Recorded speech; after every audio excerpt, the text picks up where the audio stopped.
A ver, hablemos de las pensiones. Seguramente es un tema que sale en casi cualquier cena familiar, ¿verdad? Y no es para menos. Es que es el gran debate. El futuro de las pensiones en España nos preocupa a todos, porque no es solo un papel con una cifra al final de mes. Es la promesa de un retiro digno después de toda una vida currando. Pero claro, hoy esa promesa parece estar, bueno, en el aire, rodeada de dudas, de titulares que asustan y de esa pregunta que todos nos hacemos por lo bajo. ¿Llegaré a cobrar algo? ¿Y cómo será? Pues hoy vamos a meternos de lleno a investigar el sistema, a desmontarlo pieza por pieza, partiendo de una comparación que, ojo, es muy, muy potente. Vale, vamos a pararnos aquí un momento.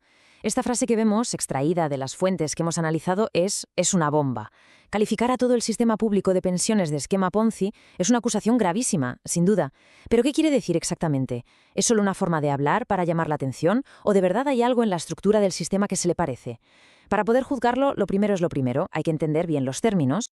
Aquí la tenemos, la definición clave. Un esquema Ponzi es básicamente un fraude que solo se mantiene en pie si entra gente nueva sin parar.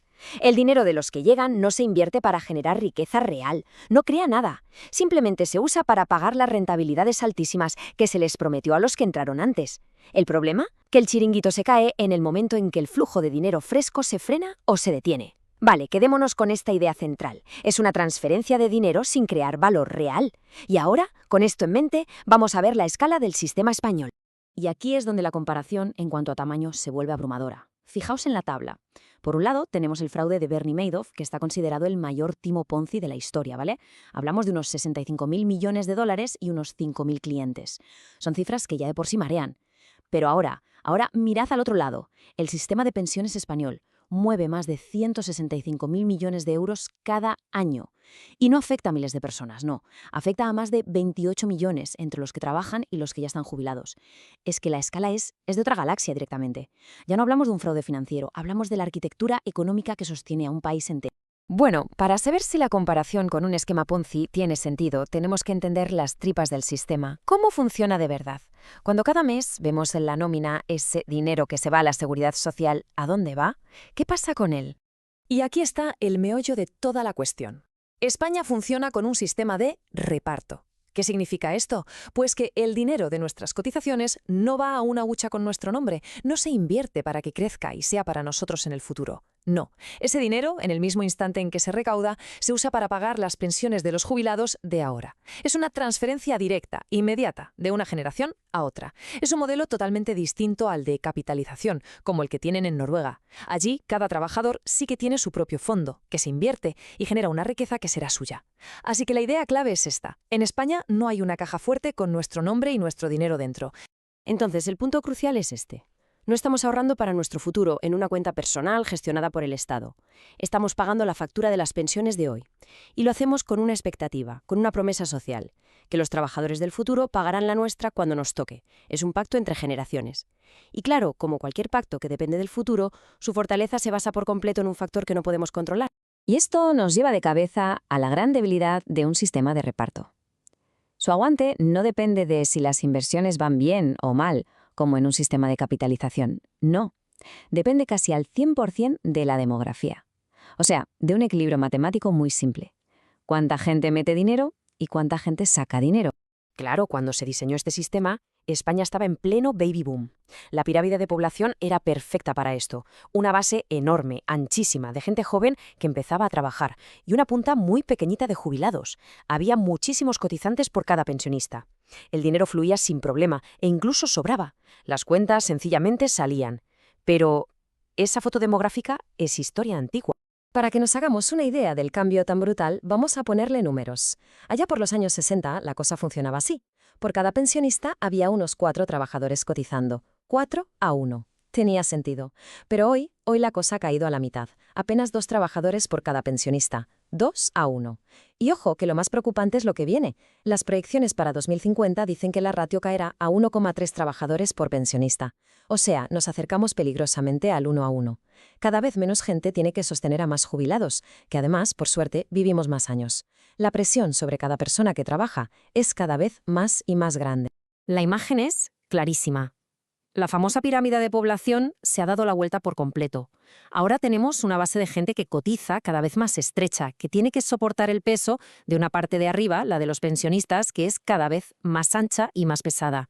Este cambio de forma, y no otro, es lo que está creando una tensión financiera brutal en el sistema. Es pura y dura aritmética. Y que nadie piense que este problema demográfico es una teoría para el futuro. Ya ha tenido consecuencias económicas muy reales, muy visibles ahora mismo. La prueba más clara de esto es lo que le ha pasado al Fondo de Reserva de la Seguridad Social, o como la conocemos todos, la hucha de las pensiones. La historia de esta hucha es demoledora. En 2011, en el Fondo de Reserva había más de 65.000 millones de euros. Era un colchón de seguridad pensado justo para esto, para aguantar los golpes de una crisis o de los cambios demográficos. Pero, como vemos en la línea del tiempo, entre 2011 y 2019, se vació casi del todo para poder pagar las pensiones cada mes. Hoy en día lo que queda es simbólico. Ese colchón de seguridad ya no existe. Se ha ido. Y claro, cuando te quedas sin colchón, el resultado es que el sistema, tal como está montado, vive en un estado de déficit crónico. Cada año se gasta más en pensiones de lo que se ingresa por las cotizaciones. Y ese agujero, esa diferencia que se crea año tras año, hay que taparla de alguna forma. ¿Y cómo se tapa ese agujero? Bueno, la primera forma es tirando de los impuestos de todos. Este gráfico es seguramente uno de los más bestias de todo el análisis. Nos dice que más de la mitad de todo lo que recauda el Estado con impuestos se va directamente a financiar las pensiones. Pensemos un momento en lo que esto significa. De cada euro que entra en las arcas del Estado, más de 50 céntimos van a este único concepto. Esto crea una presión fiscal enorme y, lógicamente, limita el dinero que queda para todo lo demás, para sanidad, educación, infraestructuras. Pero es que ni con todo ese dinero de los impuestos es suficiente. La segunda vía para que el sistema siga funcionando es pedir dinero prestado, es decir, emitiendo deuda pública. El Estado se endeuda cada año para poder pagar las pensiones de hoy. Una deuda que, por supuesto, no desaparece, sino que se va acumulando y que tendrán que pagar las generaciones que vienen, con sus intereses. Es la definición perfecta de lo que las fuentes llaman pan para hoy y hambre para mañana. Vale, hemos visto el mecanismo de reparto, el problema demográfico y la prueba financiera de que hay un déficit constante. El diagnóstico parece claro, la situación es como poco muy delicada. Así que la pregunta del millón es, ¿y ahora qué? ¿Qué va a pasar? ¿Qué soluciones o qué caminos hay sobre la mesa? El primer camino, el que más se oye en el debate público, es el de las reformas colectivas. Son básicamente parches para intentar que los números cuadren, pero como podemos imaginar, todas las opciones son bastante impopulares y tienen un coste social y político altísimo. Se puede subir todavía más los impuestos a trabajadores y empresas, lo que afecta a la creación de empleo. Se puede bajar lo que se cobra de pensión, afectando directamente a la vida de millones de jubilados. Se puede alargar la edad de jubilación, obligándonos a trabajar más años. O se pueden hacer recortes muy duros en otras partes del Estado para desviar ese dinero. En este camino no hay soluciones fáciles ni que no duelan. El segundo camino que plantean las fuentes es radicalmente distinto. Es el de la acción individual. La idea es sencilla. Si cada vez hay más dudas sobre la sostenibilidad del sistema público, la única garantía real es que cada persona se haga cargo de su propio futuro financiero. Esto implica un cambio de mentalidad muy profundo, pasar de depender casi por completo de la promesa del Estado a asumir una responsabilidad personal. Significa empezar a construir, poco a poco, una pensión propia a través del ahorro y la inversión a largo plazo. Y con todo esto, volvemos a la pregunta del principio. ¿Es el sistema de pensiones un esquema Ponzi? Quizá la etiqueta es lo de menos. Lo que sí demuestra este análisis es que comparte su punto más débil. Necesita que entre más gente de la que sale para funcionar. Y la demografía nos está diciendo a gritos que eso se ha acabado. El sistema se enfrenta a una realidad matemática que choca de frente con las promesas que se hicieron en el pasado. La gran pregunta ya no es si habrá cambios, sino cuáles serán y quién pagará la factura. ¿Se reformará el pacto social para que sea sostenible, aunque sea menos generoso?